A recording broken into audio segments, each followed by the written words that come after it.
Alô, alô, fala Brasil, fala Pernambuco, Pará, Distrito Federal, Santa Catarina e São Paulo. Fala Niterói, Miguel Pereira, Cabrobró, Banac, Gama, Governador Celso Ramos e Marília. Que fala em todos os rincões desse país que não é de Deus nem do diabo, é da gente. Sem rodeios e nem floreios. Se você quer ouvir obviedades, opiniões rasas e sem conteúdo, não recomendo esse podcast.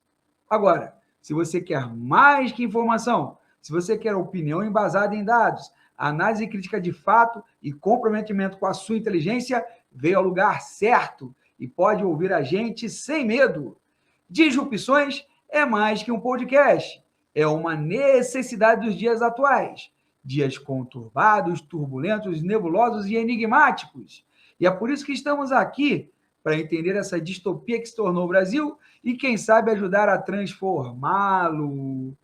E, como sempre, no episódio de hoje, aliás, como quase sempre, porque no episódio de passado, ele, por um problema pessoal, não pôde estar conosco, mas volta a esse nosso episódio, o episódio número 20, o nosso comentarista e analista político número 1 do país, Tony Dias. E aí, Tony? Hello, estou na área, influenza B. Tá vendo? O Paz abriu aqui a cidade, surto de influenza B. Fique Pois atento é. aí, bicho. O Paz abriu a cidade, foi realmente um surto, né? O surto na cabeça dele, mas enfim, né? Ou um surto eleitoreiro, quem sabe. Mas assim, enfim, então o Tony Dias volta a esse episódio. Na verdade, é o último episódio dessa nossa primeira temporada, o episódio 20, né? Ah, Não, dessa primeira temporada, Tony Dias, mas, né, ano que vem tem nossa segunda temporada, né? Segunda temporada promete, Tony Dias, algumas alterações no programa, né? Novos quadros, possivelmente, né? Algumas reciclagens, enfim, né? Aguardem, né? O nosso público fiel aguarde aí que a segunda temporada do Disrupções promete, né? E a partir em dezembro nós vamos estar, né, fazendo uma série de programas especiais com os nossos melhores momentos, Tony Dias. Nós tivemos nossos melhores que momentos aí. maneiro! Pô, vai ser o TBT de dezembro, né? E aí estamos preparando, a nossa edição está preparando esse TBT para você que é nosso amigo, nossa amiga e que tem nos prestigiado por esse ano, né? Ou de agosto até aqui, né? Mas, Tony Dias, né? Antes de eu passar a bola para você, eu vou ler aqui o nosso editorial de quase todos esses episódios, né? E é um editorial que vai abordar alguns assuntos aí que tiveram destaque essa semana, fundamentalmente dois, né? E tocam em pontos sensíveis, né, para a população, principalmente a população mais pobre, né, no Brasil hoje. Né? O editorial nós intitulamos Mais do Mesmo, na verdade, é o título de uma música da Legião Urbana, né? Que o título, né, dessa música chama-se Mais do Mesmo, e que vai falar, né, essa música sobre essa relação, né? Um diálogo, né, entre um menino de uma favela, aliás, um discurso de um menino da favela, né, para, né, quem está no asfalto, né, dizendo, olha, né, você acha que o culpado aí, né, por essa situação, né, sou eu aqui e você que vem comprar, né, aqui a droga na minha favela, onde eu moro, e aí, você não tem culpa disso, não? Né? Então, a temática da música Mais do Mesmo é mais ou menos essa, né? E, de alguma forma, essa música, né, tem a ver com o que nós vamos abordar, né, nesse editorial. Porque, meus amigos e minhas amigas, o que tivemos essa semana, né? Bom, infelizmente tivemos mais do mesmo. A mesma violência, os mesmos algozes de sempre. E também as mesmas vítimas. Aliás, no caso da violência urbana do Rio de Janeiro, os algozes também são as próprias vítimas, já que a polícia do Rio é a que a mais mata e também é a que a mais morre. A semana passada começou com a notícia de mais uma chacina.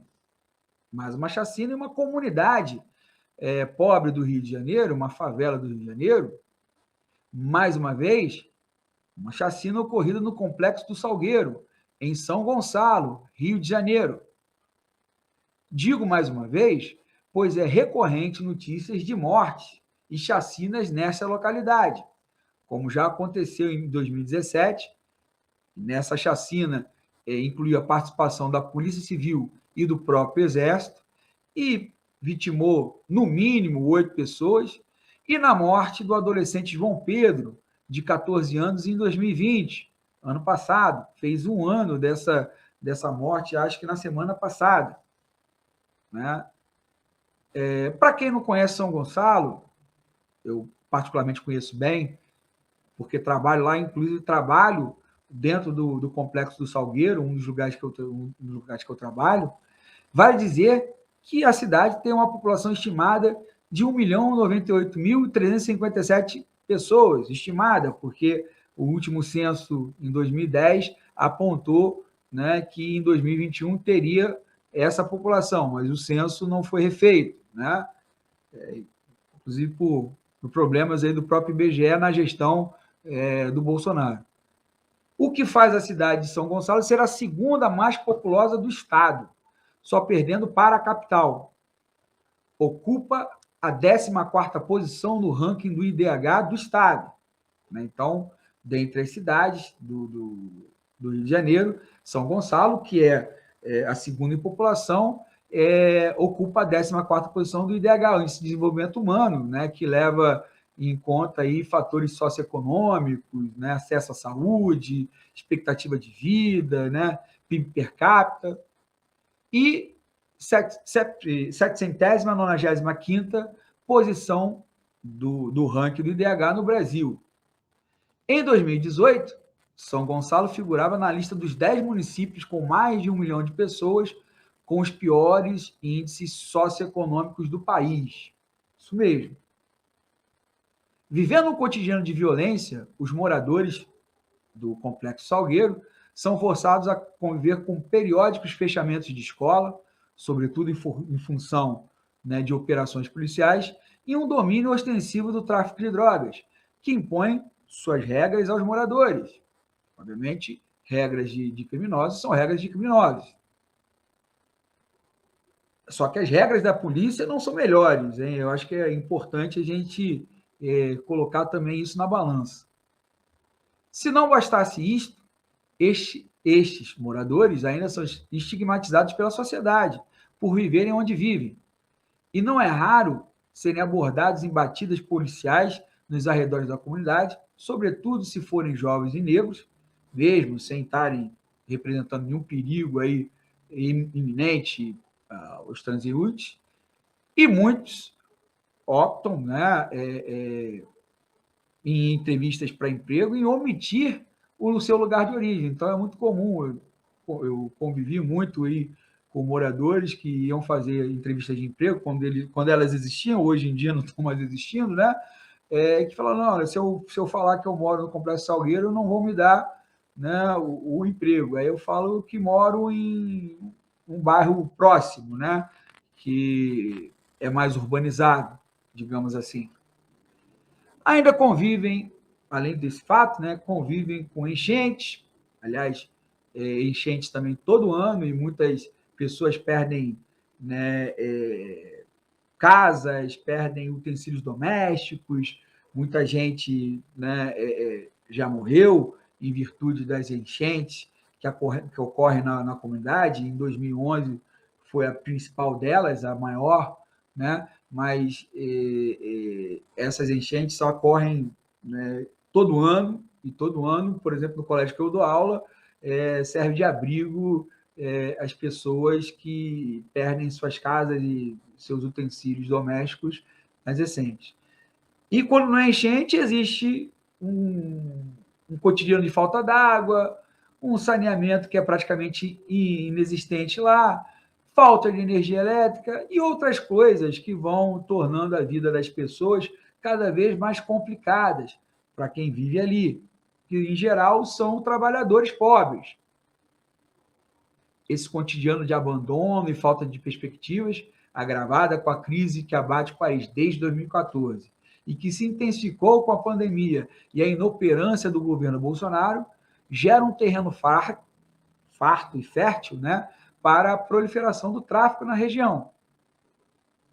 O fato é que, sob estas condições, muitos jovens, sobretudo, acabam abraçando a vida do crime, que apesar de tudo, e tudo é tudo mesmo, lhes proporcionam um respeito, entre aspas, que não teriam em outras atividades profissionais.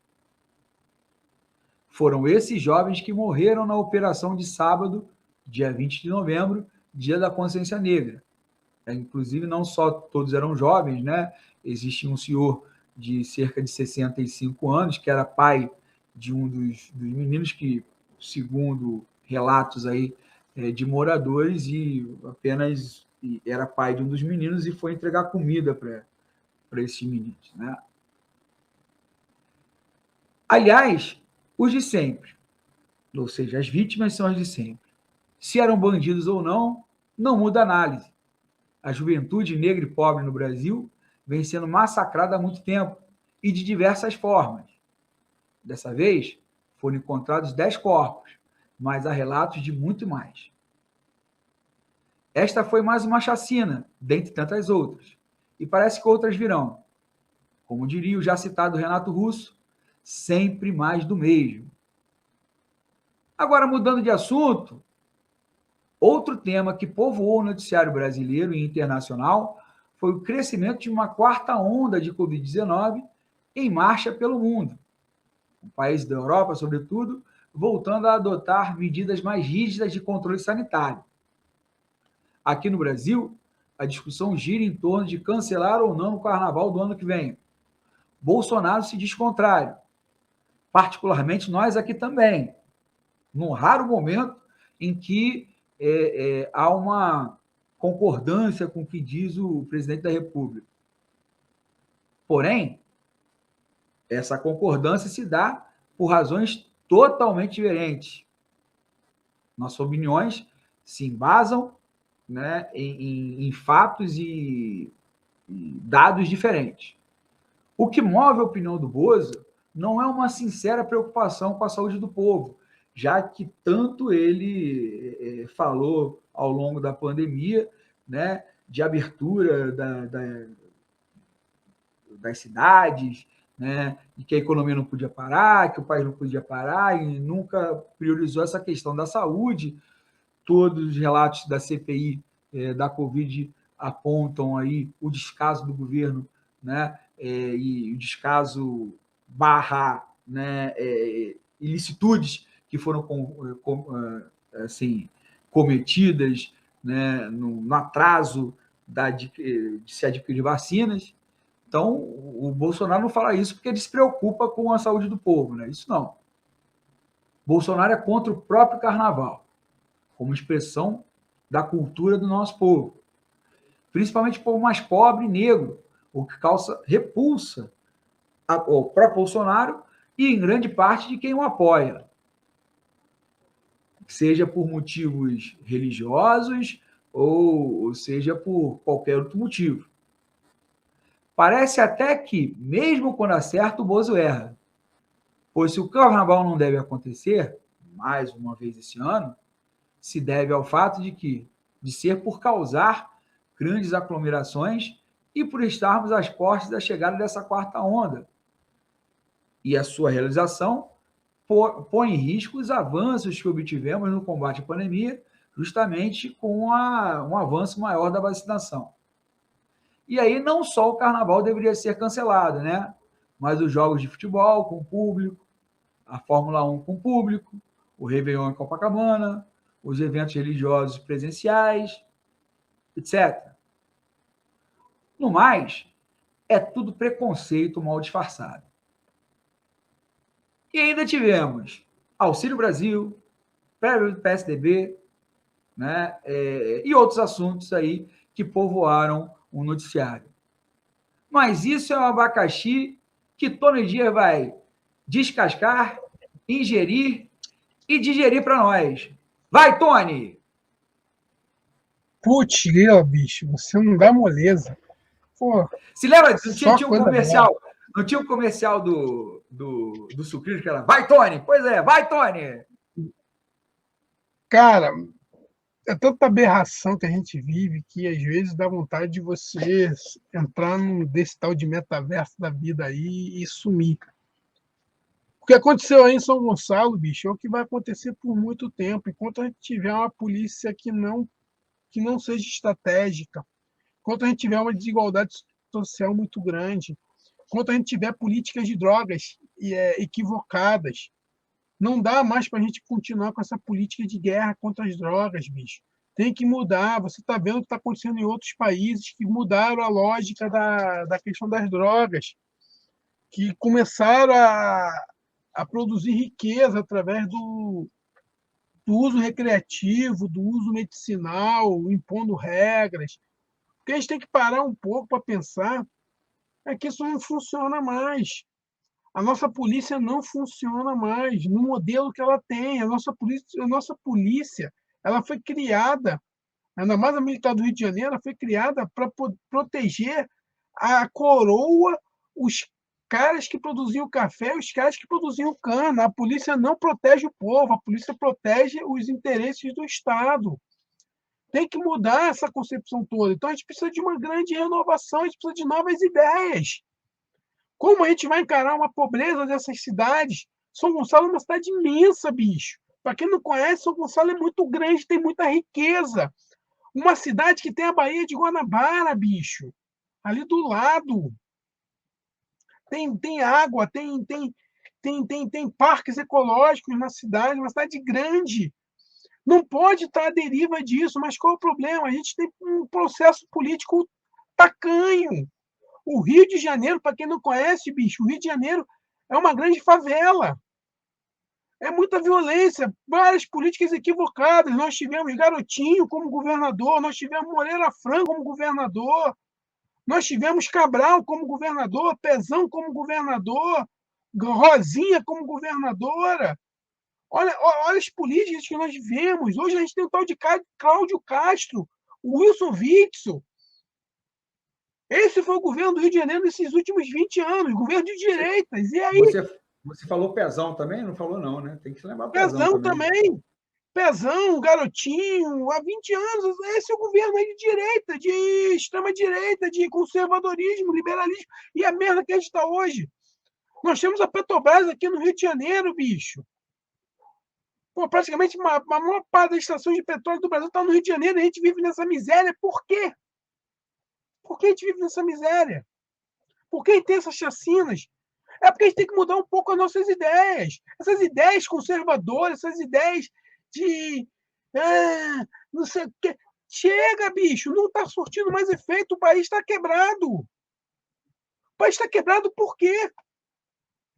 Porque a gente tem um centrão fisiológico. Vê quem são os nossos deputados estaduais aqui do Rio de Janeiro, tudo fisiologismo. Vê nossa Câmara, como que é, como funciona. É tudo fisiologista, bicho. E aí, como a gente vai trabalhar em relação a isso? Não adianta, essa guerra vai continuar. A gente tem uma má formação policial. Os policiais são formados para viver uma guerra. Bicho, os policiais, eles são formados para a guerra. O que a gente vive na cidade do Rio de Janeiro, no estado do Rio de Janeiro, é uma guerra. O cara ele é formado não para ser um policial cidadão. Ele é formado para ser um policial e entrar numa guerra. Você anda aqui no Leblon, você anda em Copacabana, os caras estão de fuzil na mão. Fuzil, os caras estão trocando ideia, batendo papo ali, olhando o zap ali, fumando cigarro, aquela coisa toda, com um fuzil na mão. Isso não é normal. Isso não é normal.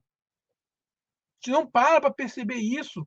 Enquanto tem uma chacina dessa, aí você vê o nosso ilustricíssimo governador falar: se morreu é porque estava envolvido em alguma parada errada. Não, bicho, não é. Morreu é porque o Estado não consegue mais suprir as necessidades humanas. O nosso Estado está falido. O nosso modelo econômico, o nosso modelo social, o nosso modelo filosófico está falido. Não está funcionando mais. A guerra contra as drogas não funciona mais. Não adianta você comprar caveirão, não adianta você comprar é, é, pistola de raio laser, não adianta você botar drone, não adianta você mandar, sei lá, a inteligência artificial e o cacete, se você não mudar a lógica.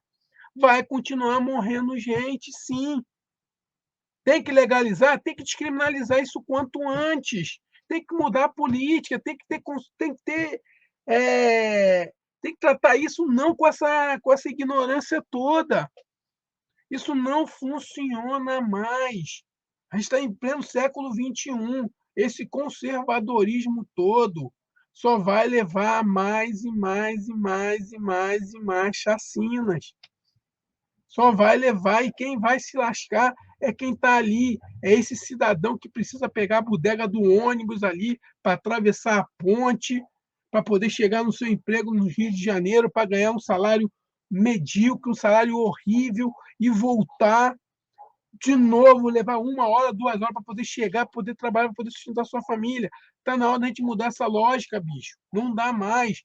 Não, não deu certo. No Rio de Janeiro não deu certo a direita. A direita está há mais de 20 anos no Rio de Janeiro. Não está dando certo. Por que não está dando certo? Porque a gente continua com esse caos todo.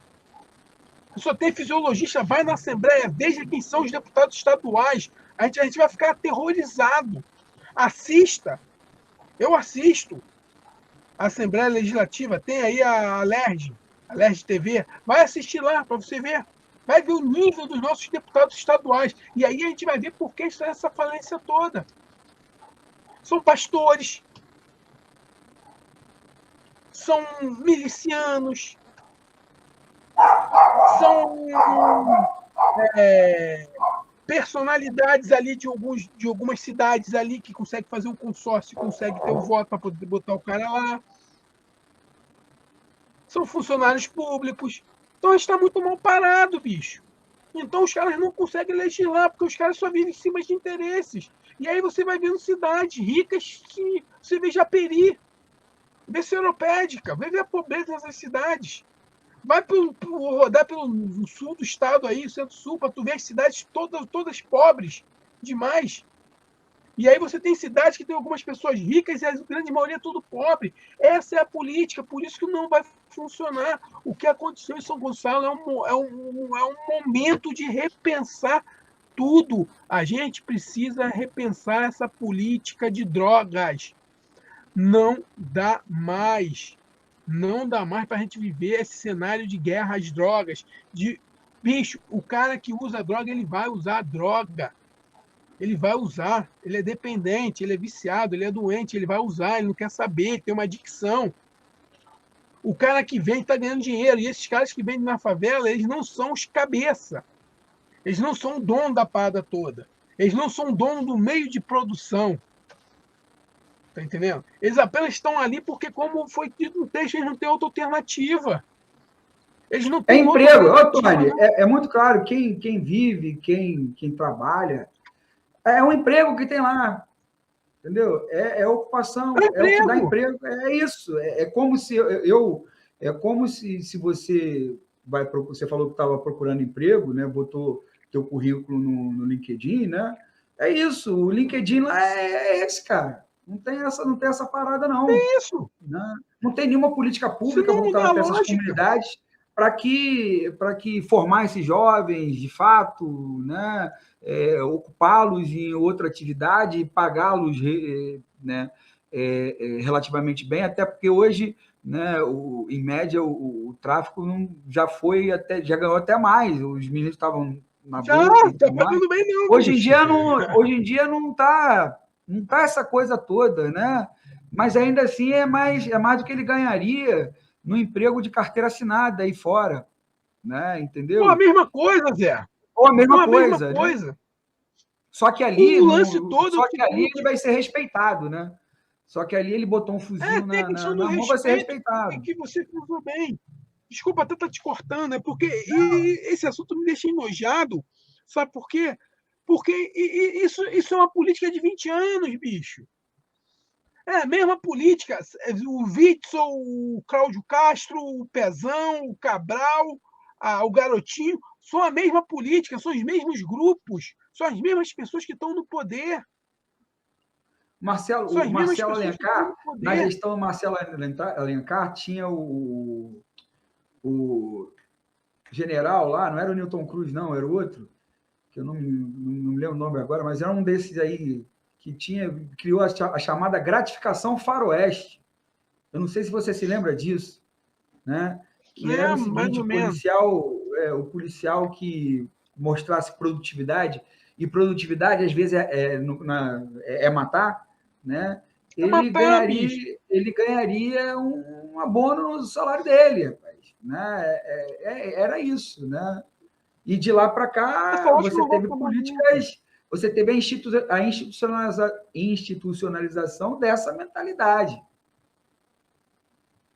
Não vai mudar essa política, bicho. Não vai mudar. Você só vai conseguir diminuir a violência quando você mudar o método. Não adianta. Mais força, mais repressão, isso vai gerar mais dinheiro para quem vende as armas, isso vai gerar mais dinheiro para quem vende a droga, para o dono da droga. Esses Pois malucos do é. morro, eles não são donos da droga. Eles não são, eles são apenas os caras que estão ali só E vendem, fazendo né, corre e cara? ganhando dinheiro para sobreviver. Pois é. Então a lógica é muito doida. Então, é muito difícil, mas para você falar isso, você precisa de uma mudança muito grande, estrutural no Brasil. Que o Brasil está. Tudo que você disse aí, bicho, tudo que você. Por exemplo, a Covid, aí essa porra do carnaval. Vamos lá. Eu, Tony, não sou a favor do carnaval. Mas da mesma forma que eu não sou a favor da porra do culto evangélico. Da mesma forma que eu não sou a favor dos grandes eventos como a Fórmula 1. Da mesma forma que eu não sou a favor das boates abrirem e botarem uma galera para lá para dentro. Da mesma forma que eu não sou a favor das escolas abrirem como elas abriram aqui no Rio de Janeiro por causa do senhor Renan Ferreirinha, que queria que as crianças voltassem a qualquer momento. Aí voltou, abriu a escola dia 4 de novembro. O que aconteceu? Surto de influenza B. Surto de influenza B. Dizem que é influenza Eu B. moro próximo aqui do Copador, bicho. Toda hora é ambulância passando aqui. Tá lembrando os momentos de quando eu vivia a Covid. O que tá de pessoas que eu tô há 10 dias que eu tô gripado com essa influenza B. Eu não sei, talvez essa porra pode ser até Covid. Vou até procurar ver se eu faço teste. Para você ver, abril. Então a questão do carnaval é uma questão mais de saúde coletiva. Não é o momento. Vamos segurar a onda, galera. Vamos segurar a onda. Não custa nada segurar a onda 3, 4 meses. Se a gente tivesse feito essa porra lá atrás, chutaria nessa crise toda. Essa ansiedade toda. Eu vejo aqui, bicho.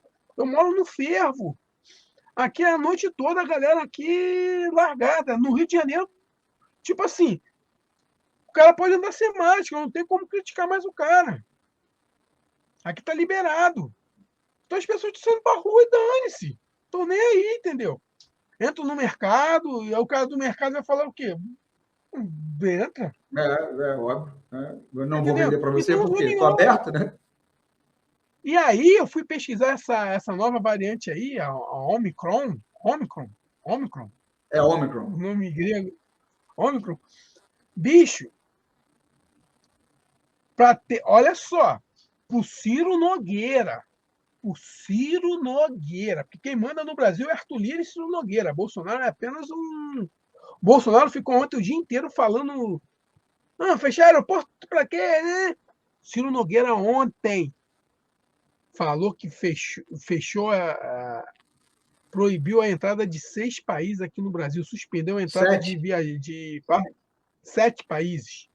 O Ciro Nogueira fazer isso, bicho, para aquele pau mandado do Marcelo Queiroga, aquilo é um pau mandado, ficar com a pulga atrás da orelha, para os países da Europa, Nova York, já em estado de emergência, é porque o bagulho é doido.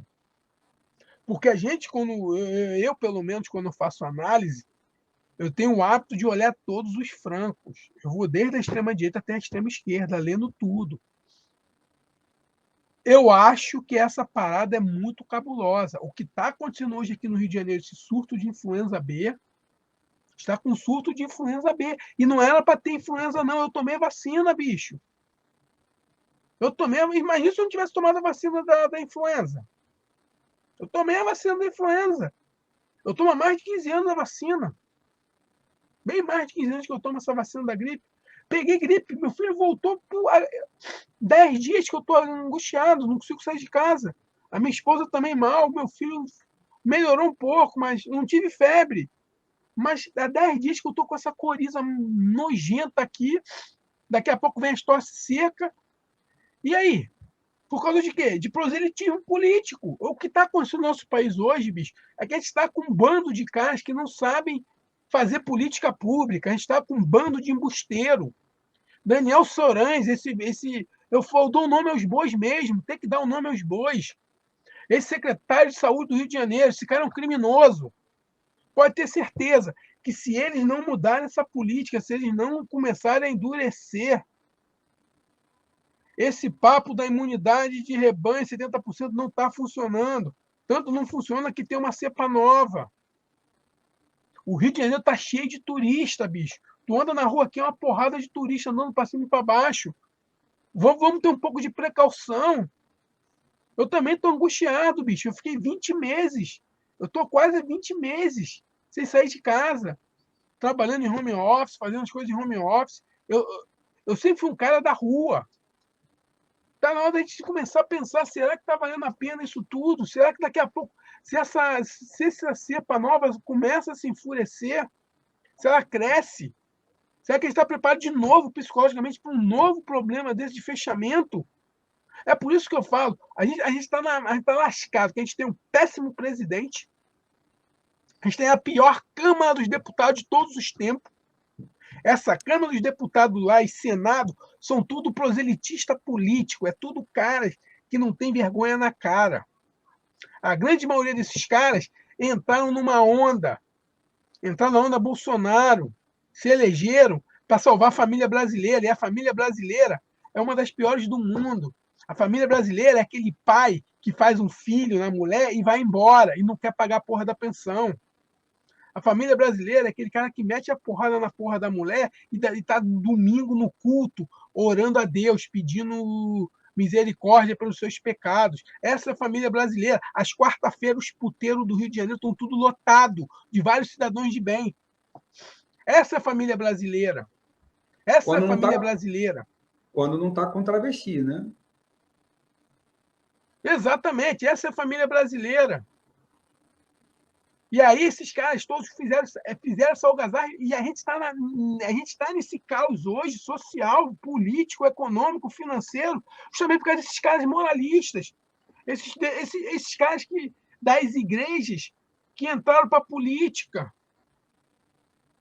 Não tem como, esses caras estão fazendo o que na política, bicho? O que esses pastores estão querendo fazer? Agora, ontem ou hoje, tacaram fogo numa mesquita, lá em Ponta Grossa, Ponta Porã, lá no Paraná. Tacaram fogo numa mesquita. Olha a alienação. Não é mais só os templos da cultura afro, não. Agora são os muçulmanos. Que idiotice é essa, bicho? Esse é o país que a gente está querendo. É para isso que fizeram que foram para a rua e ficaram cantando aquelas musiquinhas, coisa. É para isso que o MBL está aí. Foi para isso que vocês quiseram derrubar a presidenta Dilma? Foi para isso? Para esse país que a gente está vivendo hoje?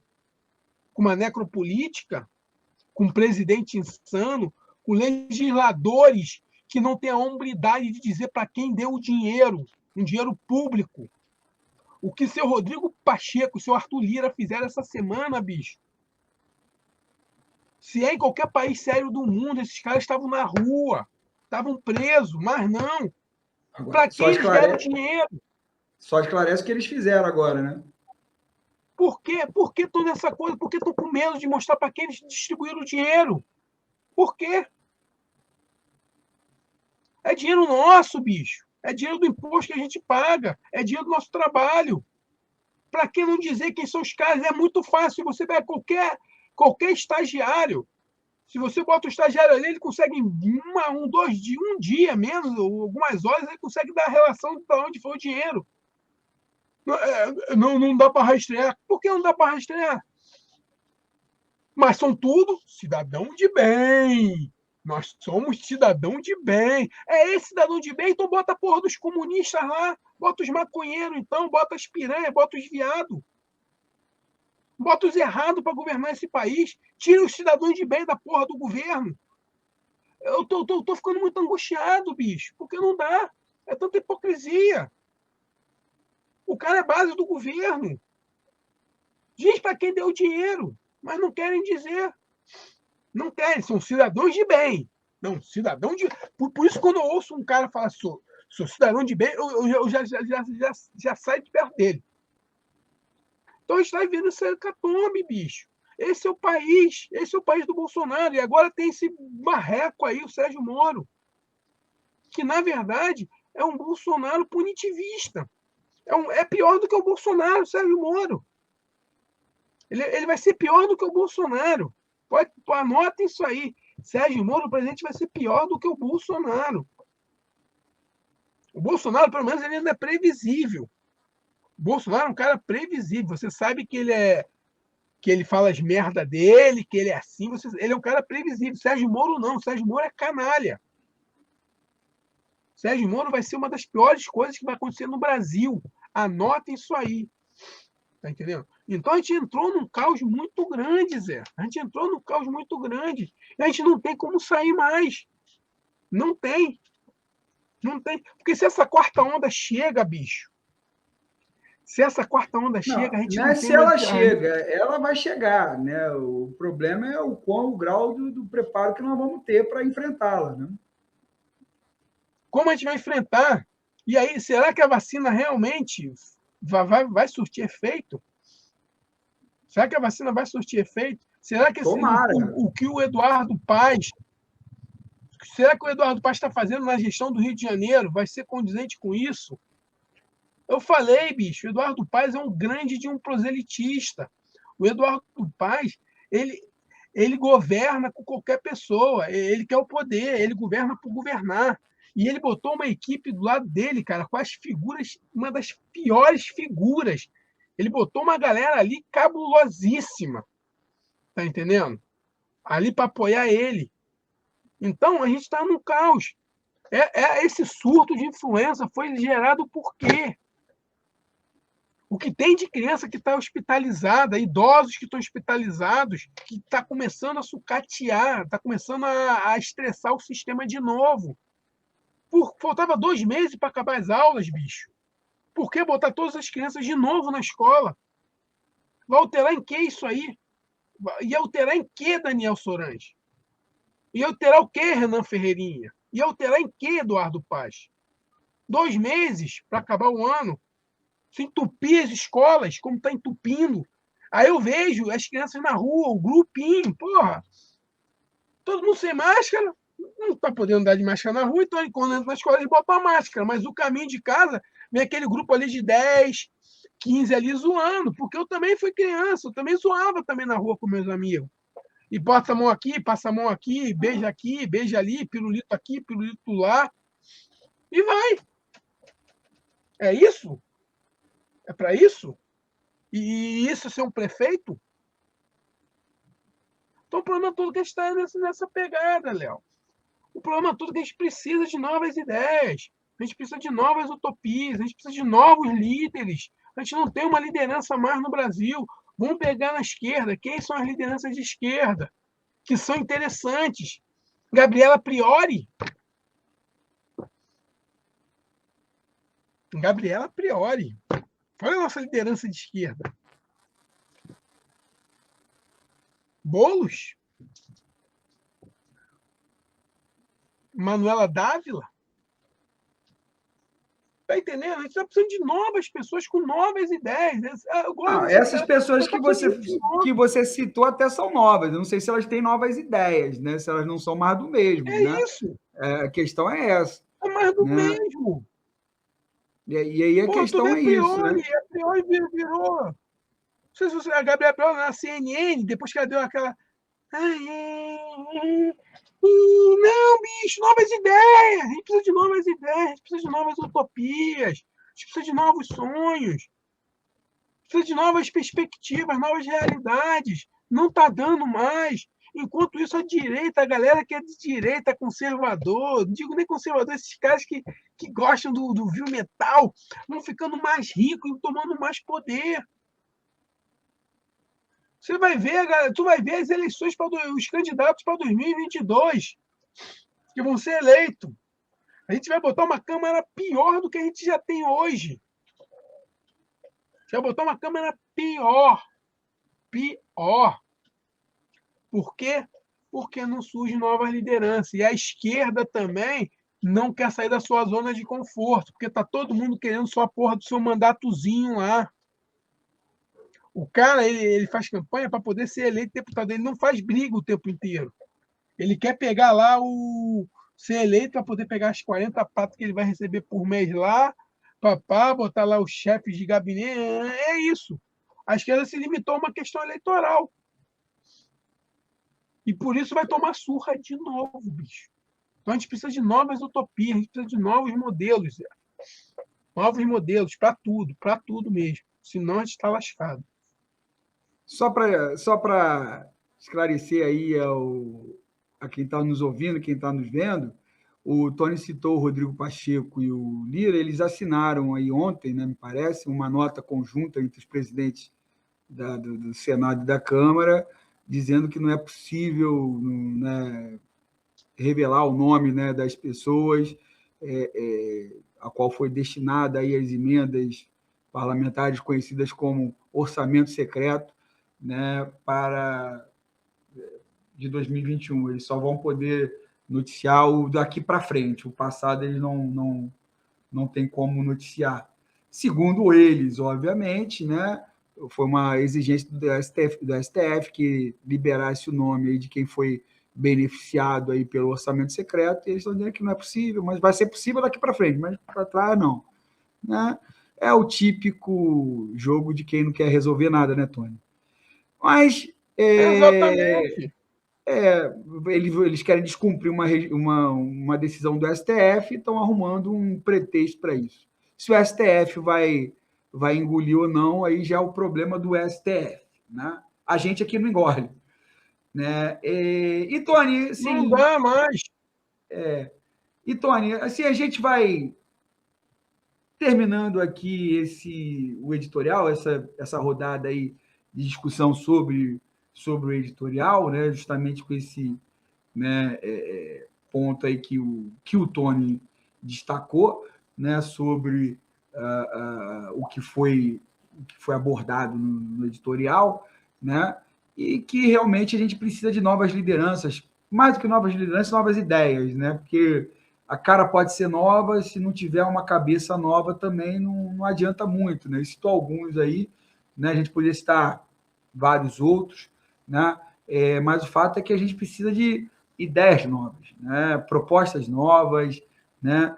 Modos de se organizar diferentes, né? Por exemplo, historicamente a esquerda brasileira se concentrou na atividade sindical, por exemplo, né?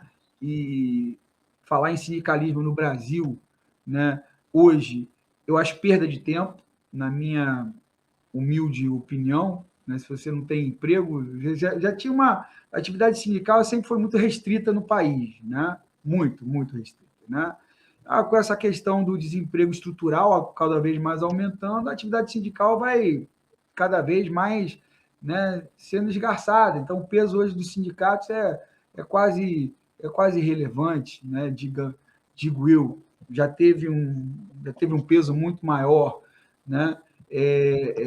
Então, precisamos encontrar nova forma de organização e que não sejam oportunistas, né? Justamente isso que o Tony frisou, né? A gente lutar para eleger uma pessoa e notar que jogamos fora 4 anos das nossas vidas, a gente também já está escolado nisso, né, Tony? Né? Não engolimos mais qualquer coisa, né?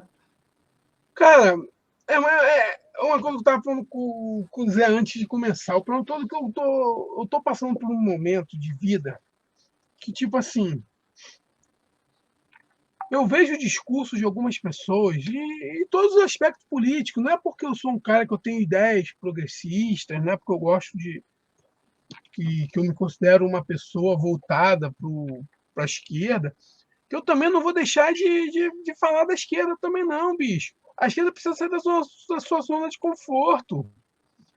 Enquanto a gente está vivendo hoje uma transformação tecnológica muito grande. As tecnologias chegaram.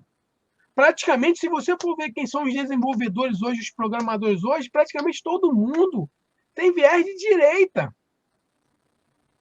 Então, como você vai competir no mundo, bicho, onde os caras estão dominando? Está compreendendo a amplitude? A gente está perdendo a guerra.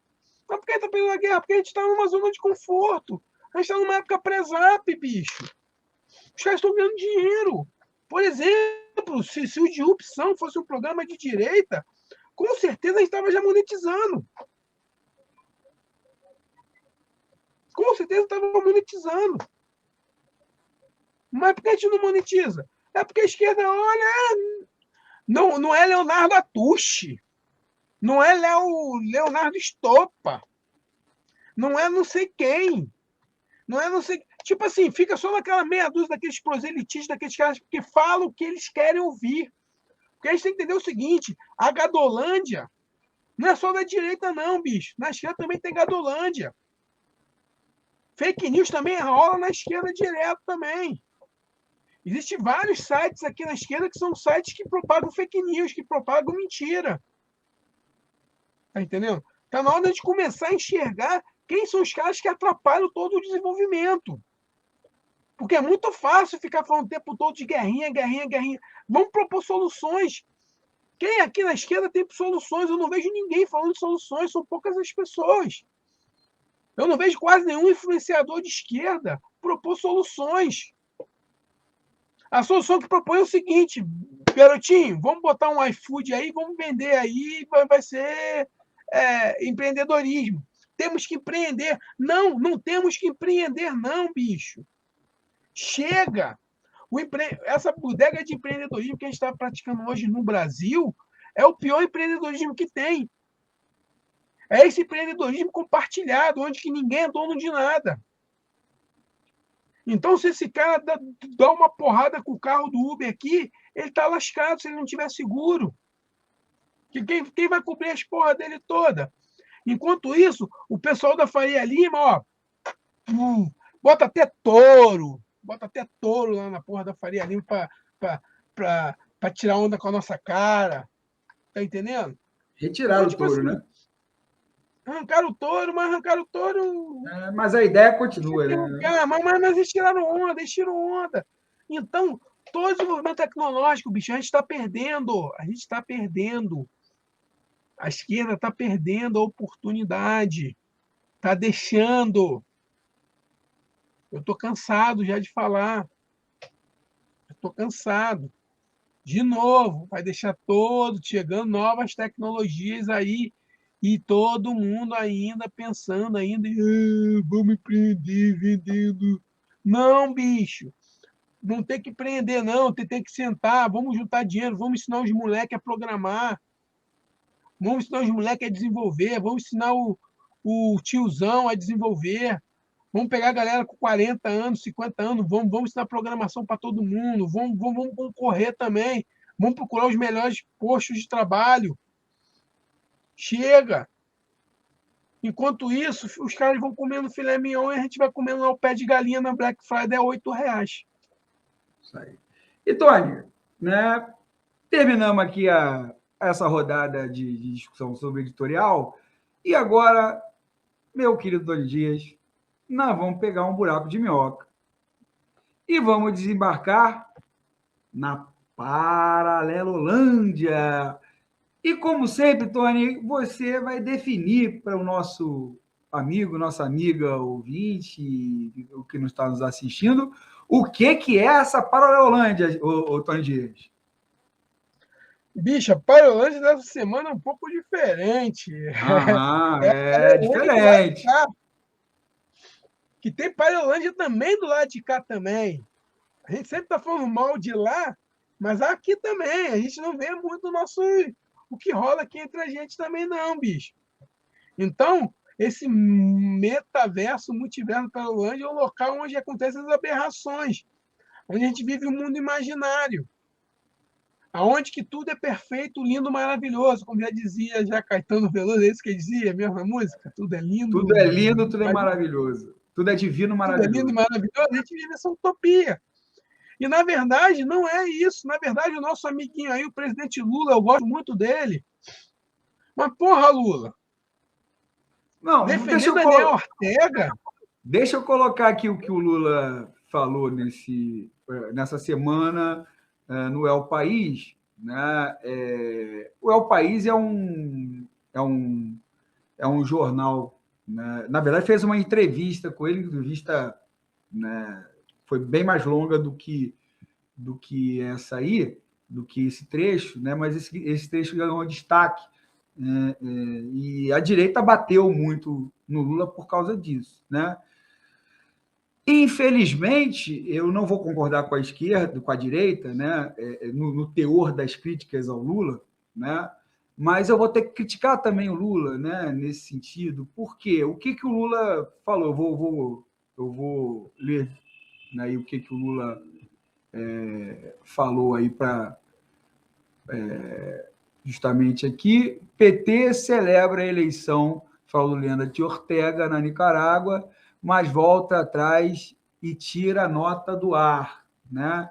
Então, nessa entrevista, o Lula ele defendeu, né, o Ortega, né, defendeu até sobre um ponto de vista, né, que até pode ser defensável do ponto de vista da soberania, né, enfim, da autodeterminação dos povos e tudo mais. O problema, sim, claro, a gente é a favor da soberania e da autodeterminação dos povos, né? Mas o problema também é identificar o que o Daniel Ortega se tornou, né, Tony? E aí, o que você acha do Lula defendendo o Ortega a essa altura do campeonato, hein? cara, é complicado. Porque a Nicarágua é um país capitalista. Foda. É o capitalismo, bicho. Por mais que ele defenda Daniel Ortega, mas o sistema econômico da Nicarágua é capitalista. É o mesmo sistema econômico da Argentina, capitalista. É o mesmo sistema econômico do Brasil, capitalista, da Venezuela. Então, é muito difícil. O que aconteceu lá com o Ortega é que, tipo assim, é a mesma coisa que quando a gente criticava o Bolsonaro, quando ele queria dar golpe de Estado.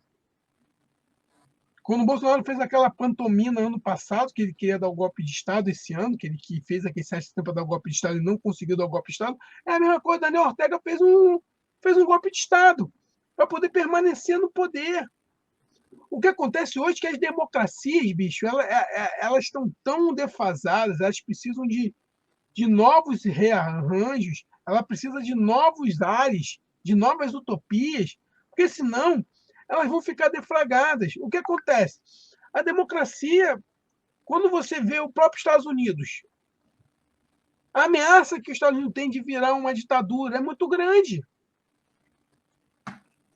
Muito grande. Foi a primeira tentativa que o Trump fez de fazer uma ditadura nos Estados Unidos. A mesma coisa que o Daniel Ortega fez na Nicarágua.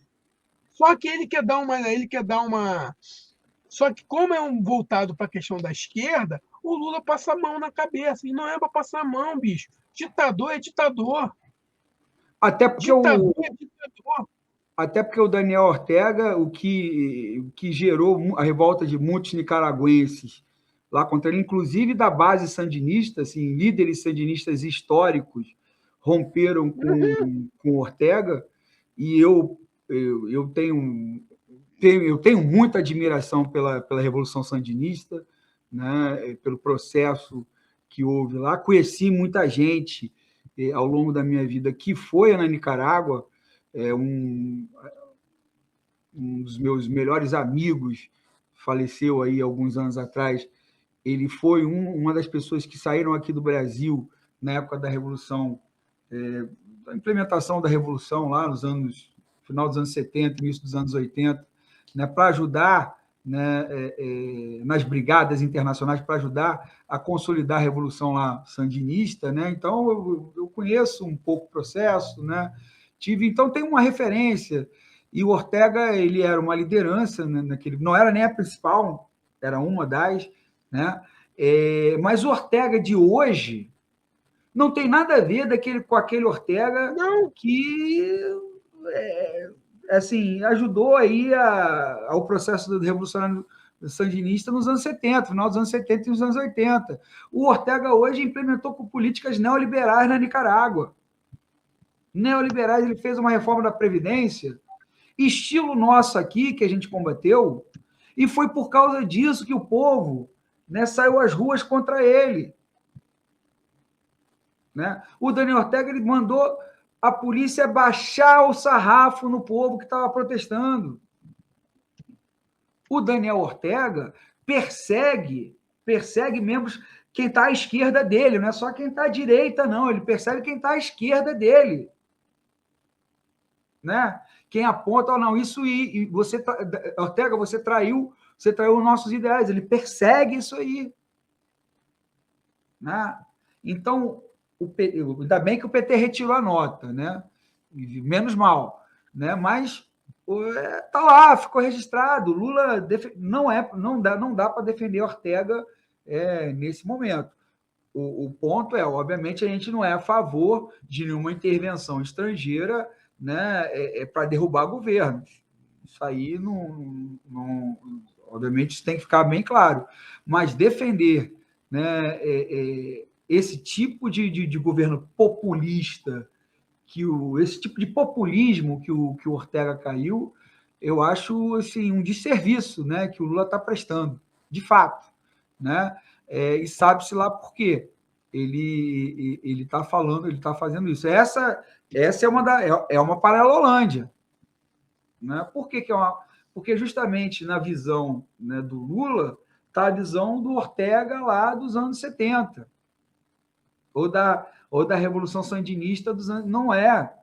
Acabou. Aquilo ali, o Tony falou, a Nicarágua é um país capitalista e dos piores capitalismos, que é um capitalismo, né, altamente aí, muito mais primarizado, a economia é muito mais primarizada, né, que a economia brasileira.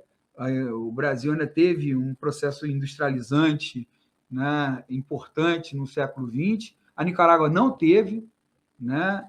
É uma economia rural ainda, rural, altamente dependente aí de commodities, né? E recursos minerais, né? E existentes ali. E, assim, o Ortega é isso. O Ortega mantém a ferro e fogo o domínio lá. Defender o Ortega é defender esse tipo de coisa, defender que a Nicarágua não se transforme realmente em um país socialista, por exemplo. Né? Então, hoje, defender Ortega está na contramão daquilo de você defender algum ideal socialista. Isso é na minha visão. Né? É complexo, bicho. É complexo. É complexo. A gente está numa complexidade muito grande. Essa coisa da democracia é uma coisa muito. Estou lendo coisas sobre democracia. É meio complexo. A gente não sabe o que vai rolar. Só sei de uma coisa: o capitalismo não funciona mais. Isso é um fato. O modelo capitalista, do jeito que está, ele já mostrou. A gente está vendo aí a própria coisa da Covid. A gente está tendo essa quarta onda por quê? Justamente por causa do capitalismo. Quem tem grana se vacina. Quem não tem grana se trumbica. Mas só que aí, ó, toma, porque aí vem uma variante nova que pode botar todas as vacinas no chinelo, entendeu? Capitalismo é isso, bicho. Capitalismo é sobrevivência. Capitalismo não é igualdade. Capitalismo não é todo mundo ser igual. Capitalismo é tipo assim, foda-se. Faria pouco a minha opinião primeiro. E é isso aí. E é esse modelo que a gente está vivendo hoje. Antônio, vamos então sair desse buraco de minhoca, né? Sair dessa paralelolândia petista aí, vamos voltar para a nossa realidade e vamos aí, né, para o nosso outro quadro, Tony, e é o desonestidade intelectual, né? Que Ai, nós fazemos aí, nós premiamos aí alguns é, quem comete, né, algum tipo de desonestidade intelectual durante a semana, né? O premiado hoje, aliás, são dois premiados, a Jovem Pan e o Ricardo Salles. Ricardo Salles, você sabe quem é, né, Tony? Ex-ministro do meio ambiente do puta Bolsonaro, que eu pareço.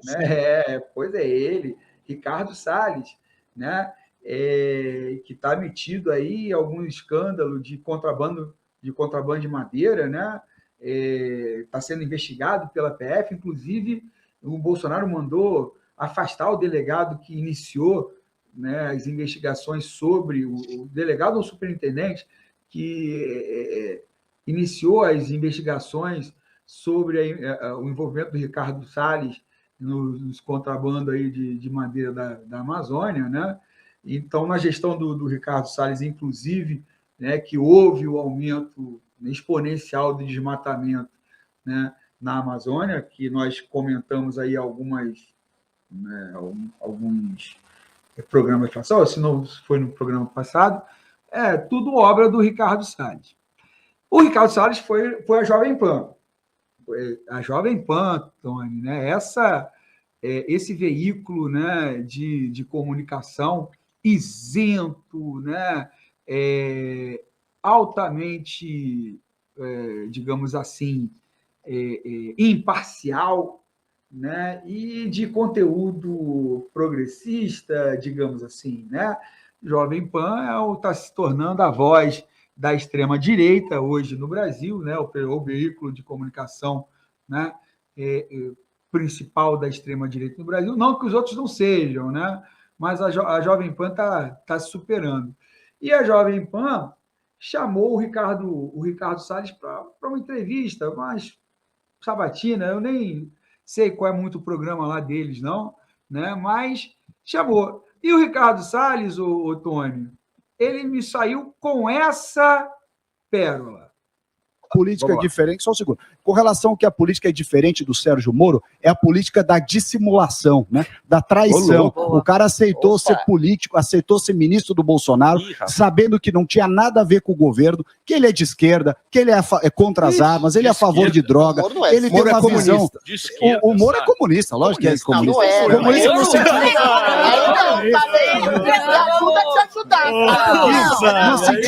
Vai dizer que o Moro não é de centro-esquerda. O Moro é centro-esquerda, lógico que é. O Moro é um tucano. Tony Dias, me acuda, por favor. Bicho, no cu que Moro é de esquerda. E essa menina aí, que eu não sei o nome, ainda fala que ele é de centro-esquerda. Porra, bicho. É muita desonestidade intelectual, bicho. O Sérgio Moro, ele é um fascistoide. Sérgio Moro, ele é mais extremista do que Bolsonaro. Sérgio Moro é punitivista. Sérgio Moro é a favor do excludente de ilicitude. Sérgio Moro, num dia que ele fez o discurso dele, ele falou o seguinte: eu quero criar um tribunal superior contra a corrupção acima do STF. Então, tipo assim, o Ricardo Salles, primeiro, não tem nem como comentar esse cara, bicho. Esse cara vive de polêmica. Ele gosta de polêmica. É um playboy, tem dinheiro, entendeu? É um cara que já tem uma vida obtusa, já tem uma vida nebulosa. Ele era ligado ao Geraldo Alckmin, por isso que eu falo, PT querendo Alckmin como vice. Olha quem era o secretário particular do Geraldo Alckmin, era esse carinha aí, Ricardo Salles. É muito doido. E aí ele vai no programa desse, aí tem ali, eu estou vendo aqui o tal do Zé Maria Trindade, que é uma decepção. É um grande jornalista e hoje está vivendo está ganhando dinheiro para. Só pode estar ganhando dinheiro esses caras, bicho. Esse outro, Joel Pinheiro, porra, eu acho que você tem que ter dignidade, bicho. Tem que ter dignidade. Eu acho que a galera que tá na Jovem Pan hoje tem que ter dignidade, porque essa galera toda aí vai passar. Essa galera toda vai passar. E só que tem um detalhe, eles vão entrar pro limbo da história. Porque a gente está tendo um problema muito sério hoje no Brasil, que a gente está trabalhando muito com a questão de opinião. Todo mundo tem opinião, todo mundo quer falar, só que ninguém quer estudar, bicho. Ninguém quer ler uma tese, ninguém quer fazer um projeto novo de país, entendeu? Ninguém quer construir nada. Então, por isso que a gente está nessa lenga-lenga toda. Está nessa lenga-lenga toda, Zé, porque ninguém quer construir um país diferente, não, bicho. Farinha pouco é meu pneu primeiro. É isso que está acontecendo aí. E aí, quando você vê a Jovem Pan dando voz para um imbecil desse aí, sabendo quem ele é, sabendo quais são os interesses dele, por que não dá voz para a Marina Silva? Por que não dá voz para esse cara aqui do Rio de Janeiro, que foi ministro também do Meio Ambiente, Carlos Mink?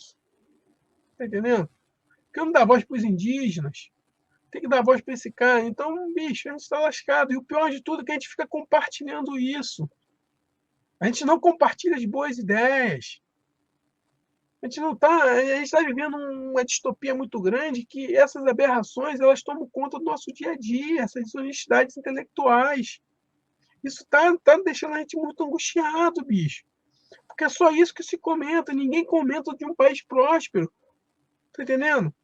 Ninguém comenta de um país que poderia estar ganhando trilhões de dinheiro fazendo uma política boa de meio ambiente. Dá para se fazer? Dá para se fazer. Dá para se fazer, dá para mudar o país? Dá para mudar o país, sim. Mas não dá. Esses desonestos não ficam aí. O cara chamar Moro de comunista, bicho, puta que pariu, me ofende. Me ofende mesmo, me deixa muito ofendido. Tony, entendeu? Porque eu não sei qual é a minha concepção política. Eu não sei mais qual é a minha concepção política. Não, eu só quero colocar um negocinho aqui, né, na discussão que eu acho pertinente, é que o seguinte, né, o Ricardo Salles, eu não sei quem é mais desonesto, na boa, se é a Jovem Pan que dá voz a ele ou o próprio, né, porque na realidade todo mundo sabe que é o Ricardo Salles. Então, claro, essa aberração do Moro, né, comunista, eu acho que, de certa forma, vai para qualquer... Mas, assim, o que ele já fez no Ministério do Meio Ambiente já o descredenciaria de ser levado a sério por qualquer veículo de comunicação. No entanto, essa emissora Jovem Pan dá voz a isso, dá voz a esse tipo de coisa, né? E aí não é questão de defender censura, porque não é por aí. Acho que a censura é não assistir, é a melhor forma de censura que tem, é você não assistir, de mudar de canal e tudo mais, né? Mas, assim, é inaceitável que um veículo de comunicação, né, se disponha a servir de interlocutor para um cara desse, né, para um facínora desse. Né? Então, para mim, o mais desonesto é a Jovem Pan. Mas a Jovem Pan, cara, tipo assim, eu venho acompanhando o processo dela já há algum tempo. Porque a Jovem Pan está fazendo o seguinte, o tal do Tutinha, que é o dono da parada, nunca ganhou tanto dinheiro, bicho. Esses vídeos viralizam na internet, porque o que acontece é o seguinte, eu não sei se eu já expliquei aqui como funciona a máquina do bolsonarismo de ganhar dinheiro. Um moleque desse aí que mora num rincão desse aí, que criou lá o conservador, direita hétero, másculo, não sei o que da vida, criou um movimento desse, ele bota a abazinha dele aqui com mais de 50 vídeos. E vai produzindo. Então os caras ganham AdSense, os caras ganham monetização de YouTube. Então, no final do mês, um moleque desse aí tá ganhando $1.000, $1.200, $1.300 aí para fazer essas brincadeiras todas de ficar rodando essas sandices o tempo inteiro. É assim que os caras estão ganhando dinheiro. Então, quando eles veem uma parada dessa, quando isso chega num grupo do Zap, bicho, porque o que acontece é o seguinte, às vezes a gente fala muito com a nossa ótica. A gente fala muito com a nossa ótica. A gente vê o Ricardo Salles falando isso, a gente tem a Asco, a gente tem o Geriza. Agora, tu imagina isso num grupo do Zap, onde as pessoas acreditam que Ricardo Salles é um cara íntegro. Ele falar que Moro é comunista. Olha a reverberação que tem. A gente vive muito uma utopia nossa. Porque todo mundo vive em bolha, bicho. Todo mundo vive em bolha. Então a gente acha aberração. Agora, tu acha que o tiozão do Zap não vai achar que o Moro é comunista? O Moro é comunista sim. Porque o comunismo, ninguém sabe o que é o comunismo. Ninguém sabe o que é o comunismo. Eu acho que eu contei aqui umas 3 semanas atrás, quando cheguei aqui no Rio de Janeiro, que aí eu fui conversar aqui com o porteiro, que eu gosto de conversar com o porteiro, ter aqui no prédio de madrugada. Aí eu conversando com ele, aí ele falou, aí eu falei para ele que eu era comunista. Ele ficou meio perdido. Seu Tony, como você é comunista? Você é tão gente boa? O que é comunismo para você? Os caras não sabem o que é comunismo. Os caras não sabem o que significa a palavra comunista. Tá entendendo? Eles não sabem, porque o comunismo virou um palavrão. Então é muito fácil você chegar e falar assim, ele é comunista. Tá entendendo? Então, para ele falar isso é conveniente. A Jovem Pan, todo mundo sabe qual é o interesse da Jovem Pan. Todo mundo sabe, a Jovem Pan está ganhando muito dinheiro. A Jovem Pan quase ganhou uma concessão, Zé. Ela quase TV ganhou aberta, né? Quase ganhou. É porque teve um probleminha lá, no final não conseguiu, junto com esse menino, com o Fábio Farias. Ela quase teve a concessão, ela quase pegou a concessão do Grupo Abril. Mas a Jovem Pan hoje já está ela já tem um canal já em TV fechada. Ela já tem o streaming dela já. Tá entendendo? Mas ela tem um público grande, bicho. Ela tem um público grande. A gente não consegue compreender, mas ela tem um público grande. O que ela ganha de patrocínio. Então, para ela, é muito interessante ter um canal desse polêmico. Não tô te falando, o Pânico levou o pessoal do PCO lá, bicho. Tá entendendo? Eles vivem da polêmica, porque a gente vive no país da treta. E esse aí que você viu, o Ricardo Salles, ele é comentarista. Porque a Jovem Pan contratou o Ricardo Salles, contratou aquele tal do Caio Coppola, que vai lançar um programa agora, e contratou Alexandre Garcia. Olha só, hein?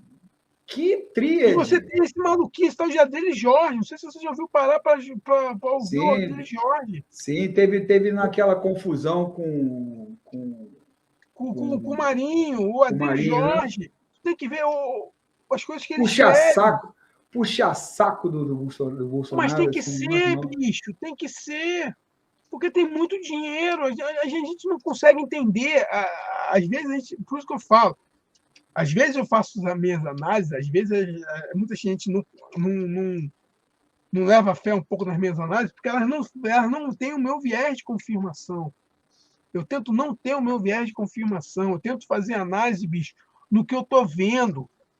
E dificilmente, eu não vou falar mas dificilmente as minhas análises elas dão certo. Por quê? Porque eu tento sair do que eu penso. Porque senão impacta. Então, o que acontece com a Jovem Pan é o seguinte, os caras viram que é um negócio. Falar de política é um negócio. Não sei se você já viu o tal de André, acho que é André Moura. Sim. Um cartunista. Sabe quem é? Uhum, sei. Bicho, hoje eu peguei meu filho assistindo esse cara. Por causa do que ele criou um tal do cloroquina frita, 1, 2, 3. Meu filho viu aquilo, achou aquilo o máximo. Divertido, ele zoando. Tá entendendo? E é um cara de direita. É um cara de direita, todo mundo vendo. Então, se você tem um cara desse na esquerda fazendo isso também, vai reverberar o Bruno Sartori, aquele que faz a deepfake. Já viu como ele reverbera fazendo deepfake do Bolsonaro, zoando o Bolsonaro o tempo inteiro? Agora ele deu uma travadinha, mas ele ganhou muito dinheiro fazendo deepfake. E isso dá grana, bicho. O viés de confirmação dá grana. Dá grana. Porque as pessoas estão tudo bitoladas, as pessoas não querem abrir, as pessoas não querem a expansão da mente, as pessoas não querem dialética. A dialética é coisa dos filósofos, fica lá na filosofia, no sonho, ninguém mais quer dialética, ninguém quer construir nada novo. Então é muito fácil você reproduzir padrões, bicho. Eu vejo os grupos, participo de vários grupos aqui de coisas, eu estudo essa porra. É muito angustiante, todo mundo falando a mesma coisa, tanto na esquerda, quanto na direita, quanto no centro. Você não vê nada genuíno surgindo, cara. Você não vê alguém falando alguma coisa legal, é todo mundo com a mesma retórica, é a mesma narrativa, é a mesma conversinha, né? Não adianta, e no final a gente vai virar igual uma Nicarágua. Aí, na hora de fazer a reforma da Previdência, tem que fazer a reforma da Previdência igual aconteceu na Nicarágua, igual aconteceu no Chile, igual aconteceu no Brasil. Tá entendendo? Aí, na hora de você fazer o processo, tem que seguir toda aquela cartilha lá do neoliberalismo. Não vai funcionar se a gente não tiver utopias, bicho. Não vai funcionar. A gente precisa de novos sonhos. A gente precisa de novas realidades. E é possível. Mas a gente está preso a essas coisas de bolha. Então, o que a Jovem Pan faz é o seguinte: ela escolheu um nicho de mercado, que é um nicho de mercado que ela ganha muito dinheiro, porque esses vídeos, bicho, a galera fala que eles não estão conseguindo ter nenhum ponto do Ibope. Lembra aquela vez lá da TV Cultura? Que o protagonista falou que Paulo Freire teve menos. A Jovem Pan está com menos ponto. Ela tá com a média da Jovem Pan hoje é 0,02 pontos no Ibope. 0,2 no Ibope, que é a média da Jovem Pan hoje. Mas o que ela viraliza no YouTube, no Facebook, no Instagram, no TikTok, porra, compensa, bicho. Então, os caras escolheram um nicho de mercado. Vamos apoiar um governo que é o primeiro presidente que aceitou viver um reality show, porque o governo Bolsonaro é um reality show. É um reality show. A gente acompanha em tempo real. Nunca na história desse país a gente acompanhava um presidente em tempo real como ele se deixa acompanhar. Então a gente vive um reality show o tempo inteiro. Então os caras estão ganhando muita grana com isso. Quem entendeu isso está ganhando muito dinheiro. Tanto na esquerda quanto na direita, bicho. Então, o que a Jovem Pan faz, ela é desonesta mesmo. A desonestidade da Jovem Pan tem que ser desonesta mesmo. Então, os caras que trabalham ali não têm nenhuma credibilidade para mim. Aí você vê o bonde que está lá, Augusto Nunes, Rodrigo Constantino. Agora tem aquele tal do Ernesto Lacombe. Bicho, Ernesto Lacombe. Foi para lá, é? Tá quase lá. Pô, eu vi uma entrevista... Eu vi a entrevista do Bolsonaro com o Ernesto Lacombe, bicho. Caralho. Eu jamais faria. Porra. Se eu fosse jornalista, bicho, eu acho que jornalismo não é aquilo. Não é aquilo. Porra, você. Não digo o cara apoiar, porque o cara tá numa democracia, ele apoia quem ele quiser, mas, porra, não fazer as perguntas, bicho. E o Bolsonaro falou para ele: se eu for em debate e fizer pergunta para mim sobre a minha família, sobre meus amigos, eu não vou responder e vou sair do debate. E aí é isso. Então a gente está nesse caos. E a Jovem Pan ela é desonesta mesmo. Ela é mais desonesta que o Ricardo Salles, porque ela sabe quem é o Ricardo Salles. Tutinha não é bobo. Estamos aí. Aquele outro do Pânico, que é sócio, também não é bobo. O Filho Surita, né? Eu só, antes de terminar o quadro, eu vou botar outra vez, porque eu não consegui parar de rir quando eu ouvi da primeira vez, né? Para não sofrer sozinho, Tony, vou botar de novo para você ouvir. Política diferente, só um segundo.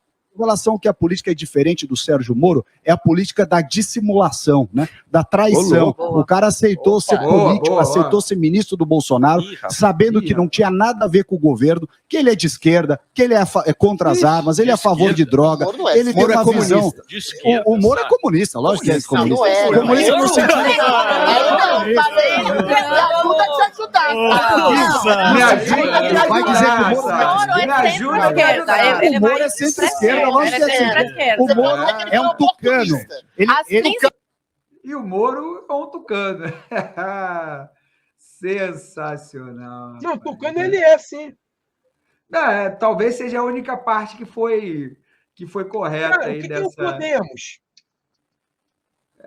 Isso aí, é O um tucano, Podemos. é uma Quem é tucanagem o cacife diferente. do Podemos? O Álvaro Dias, Eu dizer o quê? Ninho Tucano, claro. Ele é tucano, bicho. O Álvaro Dias fundou o PSDB. Ele só saiu do PSDB porque tem um lance no Brasil que é muito doido, que é essa coisa de muitos partidos, muitos caras montam partidos para ele poder. Como ali o PSDB, por incrível que pareça, ele é um pouco democrático. O PSDB é um dos poucos partidos democráticos que tem no Brasil. Isso é muito Vamos falar doido. sobre isso daqui a pouco. É um pouco dos partidos democráticos que tem no Brasil, por incrível que pareça. Tu pode ver que sempre tem brigas muito intensas pelo poder. O que o Álvaro Dias falou? É que eu não tenho. Pô, mas tanto que ele foi eleito senador, antes de entrar para o Podemos, ele era senador do PV, do Partido Verde, lá do Paraná. Então, um cara que entende muito de política. Então, ele montou o Podemos e ele tem ali um partido dele. Tá entendendo? Então, é muito doido isso, bicho. O Moro tem todo... O Moro é tucano, sim. O Moro é tucano. Ele só não é A comunista, social-democracia que se tem... nem de centro-esquerda, né? Não é de centro-esquerda mesmo. Nunca foi. O PSDB nunca foi um partido de centro-esquerda. Nunca foi. Com certeza. Foi sempre um partido ali de direita, centro-direita ali no máximo. O máximo centro-direita ali, mas sempre foi um partido de direita, um partido conservador. Porque conserva toda aquela política hegemônica de São Paulo, dos paulistanos. Entendeu? As oligarquias paulistanas, os donos do café, os empresários de São Paulo. Então, o PSDB é um partido voltado para... É um partido mesmo ali daquela consolidação ali do empresariado paulistano. Entendeu? Ligado à Fiesp, ligado aí à Firjan, essas federações de indústria. É um partido voltado para isso, um partido de rico. Sempre foi um partido de rico. Você não vê um Ferradinho no PSDB? Já viu o nome dos caras do PSDB? Você não vê ali nenhum líder de comunidade. Você não vê um Zé da Silva ali. Não, Zé da Silva não. Só se for um Zé e Silva. Isso. José e Silva. José e Silva. E Silva. Da Silva, não. Mas, Antônio, olha só. Então, fechamos aqui então, o quadro de desonestidade intelectual. O prêmio vai para a Jovem Pan e para o Ricardo Salles. E para aquela menina lá também, que não sei o nome, que falou que Pois é, eu também não sei. Não, ela não, pô, não, comunista não, mas centro-esquerda sim. Quer dizer, vale tudo, né? E parece até que você, Tony Dias, estava adivinhando o que viria, né? Por quê? Porque justamente nós vamos agora falar sobre o quadro Pobre de Direita. E o quadro Pobre de Direita, só reafirmando aqui para os nossos amigos e amigas que estão nos ouvindo, não é uma tentativa de sacanear ninguém, né? Enfim, de humilhar ninguém, é apenas um convite à reflexão, né? Então, o quadro Pobre de Direita foi pensado no sentido da gente refletir sobre problemas aí que existem no Brasil de uma forma mais jocosa, mais leve. É claro que muitas vezes a gente não consegue ser mais leve do que isso, não, mas a gente tenta sempre trazer aqui alguma leveza para esses comentários. E a gente sempre aberto a todas as posições contrárias, então, esquerda, direita, progressista, conservador, liberal, a gente conversa com todo mundo. A gente só não conversa com 3 tipos de pessoas: os fascistas, os reacionários e os ignorantes. Com esses não tem debate, até porque eles não se propõem a isso, né?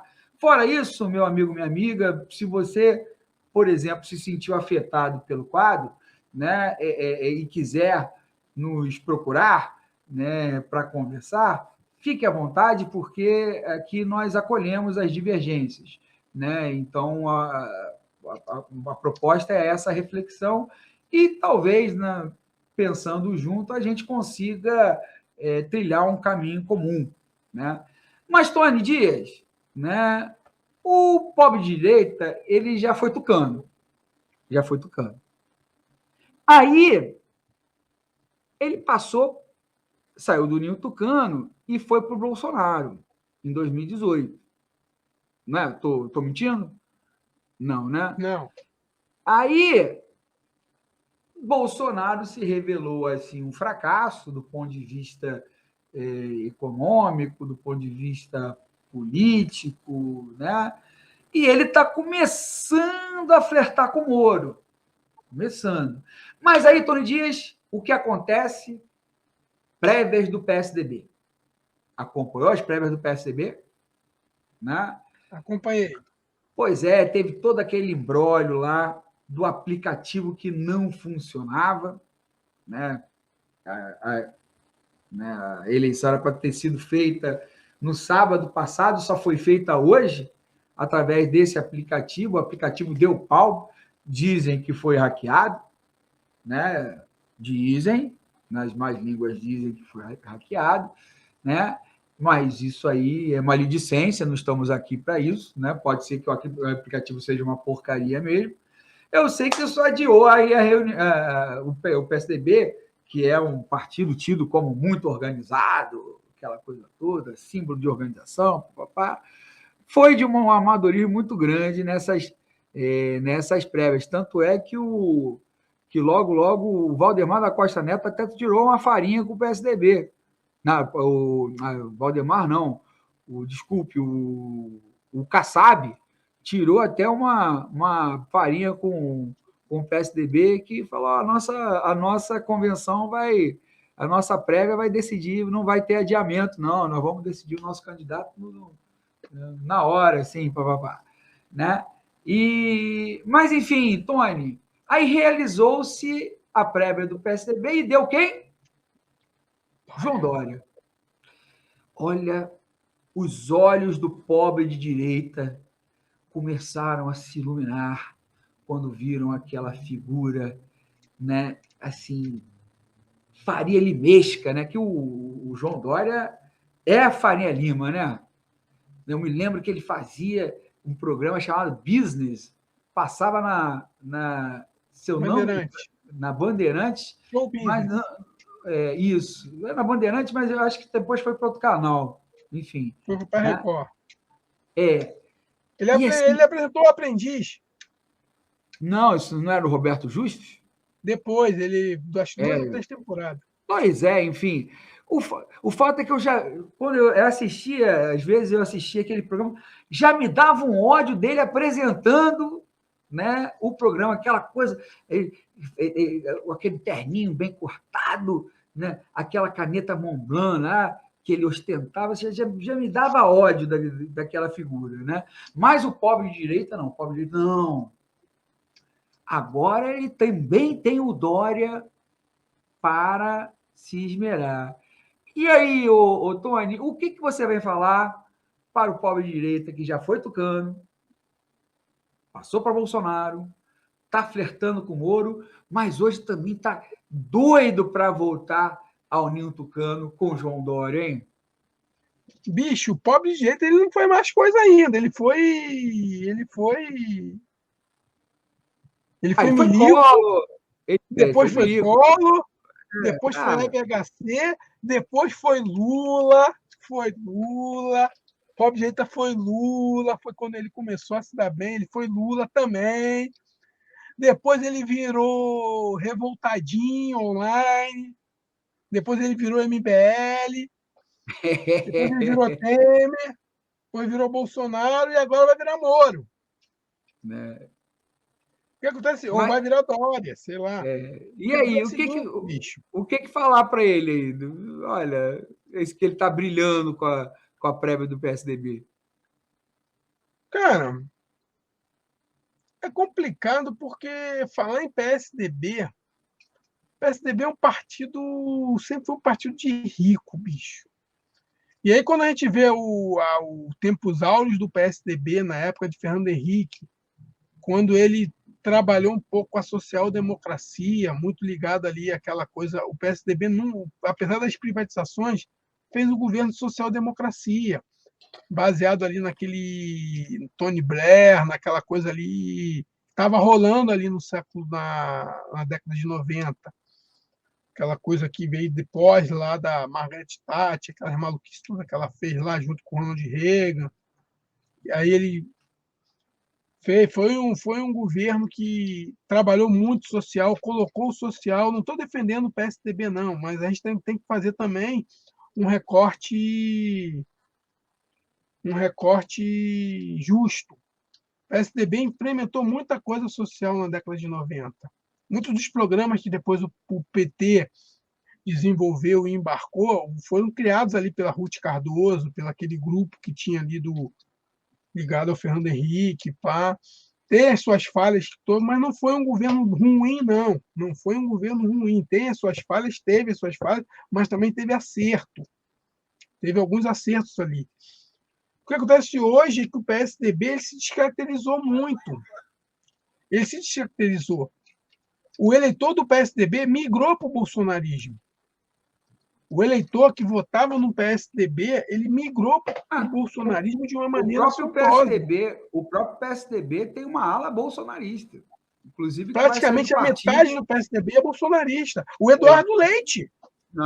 Eduardo Leite até abril, até março, tem um escândalo que não foi, que não sei se foi reverberado. Lembra que o Eduardo Leite foi falar com o Dória para segurar a onda das vacinas? O Eduardo Leite, esse garotão aí, pá, foi lá, pediu o Dória para segurar a onda, para poder o Dória segurar a onda da vacina, para poder não bater de frente com o Bolsonaro. Tá entendendo? É muito complexo, cara, falar do PSDB. Porque o PSDB você tem a força lá do Aécio Neves, que é um cara poderosíssimo. O Aécio Neves tem uma força política muito grande dentro do PSDB. Entendeu? O Dória tem uma força muito... O Dória, ele é o cara que mais cresceu no PSDB de hoje. Então, falar no PSDB, bicho, é muito complexo. É um partido grande. É um partido grande. Apesar de ter perdido muito espaço para o bolsonarismo, perdido muito espaço para esse campo de direita nova, neocon, que está rolando por aí, mas é um partido. Mas só que o Dória não chega a um segundo turno. Muito difícil emplacar o Dória como pessoa. Você pode ver que o Dória é um cara que ele não é palatável a um público pobre. Pô, imagina o Dória indo aí em São Gonçalo, no Morro Salgueiro, fazer campanha política, bicho. Tá entendendo? Rola não. Imagina ele lá em Juazeiro do Norte, lá comendo uma buchada de bode. Ele não é povão. Tá entendendo? Então, eu acho que ele tem uma utopia muito grande. Ele perdeu por burrice. Ele poderia, sim, hoje ser uma das pessoas mais fortes politicamente. Ele não soube aproveitar a questão da vacina. Ele poderia, hoje, estar empatado com o Lula quase, bicho. Ele não soube capitalizar a vacina da maneira exata. Por quê? Porque ele é muito marqueteiro. Ele vive muito aquele marketing padronizado, aquele marketing de Black Friday, sacou? Aquele marketing muito bonitinho. Tá entendendo? Ele poderia, tipo assim, se eu tomei a vacina, o Dória tem um impacto muito grande, porque por mais que ele é um fanfarrão, que ele é um vacilão, mas ele forçou o Mandrião a correr atrás das vacinas. Ele forçou o Mandrião, ele conseguiu botar essa porra na cabeça das pessoas que tinham que ter vacina. Ele poderia se capitalizar muito, ele poderia ser o pai da vacina do Brasil, João Dória. Mas não soube capitalizar. Não soube capitalizar, e o partido dele também preferiu colar com o Bolsonaro. Diga-se de passagem, o Eduardo Leite colou com o Bolsonaro, sim. Eduardo Leite foi Bolsonaro até março desse ano. O Eduardo Leite só veio para essa parada de campanha para presidente porque no Rio Grande do Sul há aquela velha... O Rio Grande do Sul tem uma tradição de não reeleger nem prefeito, nem governador.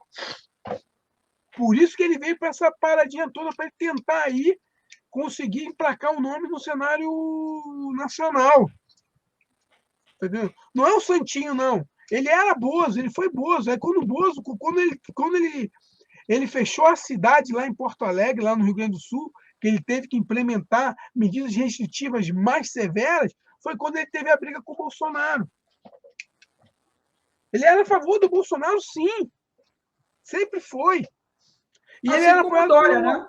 Assim como o Dória. O Dória apoiou quem? O Dória, logo no início, assim que o Dória assume a prefeitura, o governo do estado de São Paulo, o Dória abre com o Bolsonaro logo no início. Mas ele apoiou quem?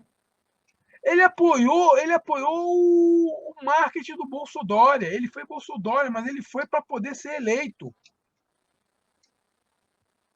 Ele foi para ser eleito. Depois que ele foi eleito, ele foi igual a ele e o Witzel. Os dois já saíram de casa dizendo que queria ser candidato a presidente. E aí o que acontece? Bolsonaro, como é um cara fragilizado, começou a perseguir os dois. Tá entendendo? Mas pode ver, tem vários problemas entre o governo de São Paulo e o governo federal, bicho. Um atrapalhando o outro ali.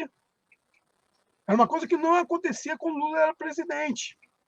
Tá entendendo? Quando o Lula foi presidente, o Lula não fez essas maluquices todas que Bolsonaro e Dória fizeram aí. Então é muito complexo. E o pobre de direita que agora tem o Dória como um pré-candidato, ele vai ficar dividido entre Dória Moro. E entre o Sérgio Moro. Ou continuar Bolsonaro, né? Ele tem 3 agora. É muito difícil. Eu acho que, tipo assim, ontem foi Black Friday, quinta-feira eu fui aqui no mercado, aqui o Extra. Bicho, eu moro aqui em Copacabana. Mercado Extra. Pé de galinha no Extra. Pé de galinha, eu nunca vi isso. Eu nunca vi isso. Zé, eu não estou falando sério, eu nunca vi isso. Moro aqui há mais de 10 anos, aqui em Copacabana, eu nunca vi isso. Eu nunca vi o Mercado Extra vender pé de galinha. E na Black Friday é R$ 7,99. Tu acha que muita gente que não tem dele... porque uma coisa é o seguinte, a gente gosta de política, a gente estuda isso, a gente se dedica a isso, tá entendendo? Agora, o cidadão normal, bicho, que vai chegar no mercado, R$ 7,90, quando ele olha o cata, 50 prata, doido para fazer um churrasquinho, tu acha que esse cara vai votar de novo em Bolsonaro, tendo a memória afetiva, lembrando do Lula, que ele comia picanha no governo Lula, a picanha maturada da Friboi lá do Lulinha? Então, tipo assim, só vai ficar com o Bolsonaro, bicho, quem é Jovem Pan, quem está ganhando dinheiro. Só vai colar com o Bolsonaro quem está ganhando dinheiro e quem tem interesse. Os pastores aqui do Rio de Janeiro já estão descolando dele. Os pastores aqui do Rio de Janeiro já estão começando a descolar dele. Todo mundo começa a descolar dele. Ele só vai ficar com a galera, bicho, que está ganhando dinheiro. Porque aquele cidadão comum, ele vai votar no Cauê, vai votar no Dória, ou vai votar ainda no coisa, ou então vai votar no Lula. Porque ele vai ter a lembrança afetiva. Quando ele lembrar que ele poderia, que estava viajando. Quando ele pegar lá aquelas fotos de 2009, 2010, porra, eu viajei lá para Campo do Jordão, porra, eu fui lá em Foz do Iguaçu, porra, eu fui dançar tango lá em Buenos Aires. Quando ele lembrar dessa memória afetiva, bicho, ele não vota mais em Bolsonaro. O que o Bolsonaro fez no Brasil, o que o Bolsonaro está fazendo no Brasil. Para começar, Bolsonaro não governa mais o Brasil. Quem manda no Brasil é Ciro Nogueira e Arthur Lira e mais ou menos, porque tá num olho grande, muito grande, é esse Rodrigo Pacheco. Tá no olho muito grande, tá tipo assim, pá, não tá sabendo esperar a hora. Entendeu? Cresceu o olho demais, mas aí o STF ferrou ele. Então o Bolsonaro não governa mais. E aí o Dória vem aí tentando catequizar, tentando conquistar esse voto. Poxa, saiu uma pesquisa do EGESP, acho que é EGESP essa semana. Não sei se você acompanhou a pesquisa essa semana aí do EGESP. Eu vi o da Band. Saiu do Poder Data, que já mostra que o Dória está ali. O Dória não vai crescer muito. 5%, né? E vai ficar nisso. O Dória vai ter o mesmo voto praticamente Qual o nome? Do Chuchu lá, do Alckmin. Não vai ter muita votação, não vai ter muita expressividade. Porque ele vai fazer aliança com quem? Porque o PSDB precisa de fazer aliança. Não tem tempo de TV considerável. Não tem tempo de TV. Porque o maior tempo de TV vai ser do União Brasil, depois do PT, depois do PSD, dessas porra todas. Então ele vai ter que procurar ali se aliar a alguém. Entendeu? O União Democrata vai olhar ali e vai ver, opa, peraí, vamos colar aí com o Bolsonaro, não vai colar com o Bolsonaro. Que ninguém vai querer Bolsonaro ano que vem, não, bicho. Vai todo mundo querer se desgarrar do Bolsonaro. Bolsonaro, todo mundo, até quem ganhou muito dinheiro, sabe que se Bolsonaro continuar, não vai ganhar mais tanto dinheiro. Bolsonaro, ele é ruim para todo mundo. Ele é ruim para todo mundo. Bolsonaro é ruim para todo mundo, bicho. Até para quem ganhou muito dinheiro, ele é ruim. Então, tipo assim, o pobre de direita hoje, ele tá numa sinuca de bico muito grande. Tá numa sinuca de bico muito grande. Ele tá numa sinuca de bico, porque ele tem... Vai votar em quem? Dividiu ali agora, estão divididos. E aí, será que o PSDB está numa sinuca de bico? Mas, Tony... Né, vai apoiar o coletivismo? Eu acho assim que o pobre de direita tem muitas opções no cardápio, né? Mas eu também acho que o pobre de direita ele deve estar desiludido com as escolhas que ele tem feito também, né? Mas enfim, isso aí a gente vai verificar ao longo de 2022, né, Tony Dias? Por esse ano, Tony Dias, nossa temporada aqui acabou, né? Acabou, esse é o último programa aí do ano. Como eu falei no início do programa, em dezembro nós vamos estar fazendo a nossa retrospectiva, né? O nosso TBT, né? do Disrupções, isso é um presente que nós vamos dar à nossa audiência qualificada. Então, eu e o Tony Dias aqui vamos estar fazendo esse TBT do nosso programa, né? E já de antemão, chamando vocês a continuar nos assistindo na temporada que vem, no ano que vem. Devemos voltar, Tony Dias, lá por metade de janeiro, início de fevereiro, depende, né, Tony?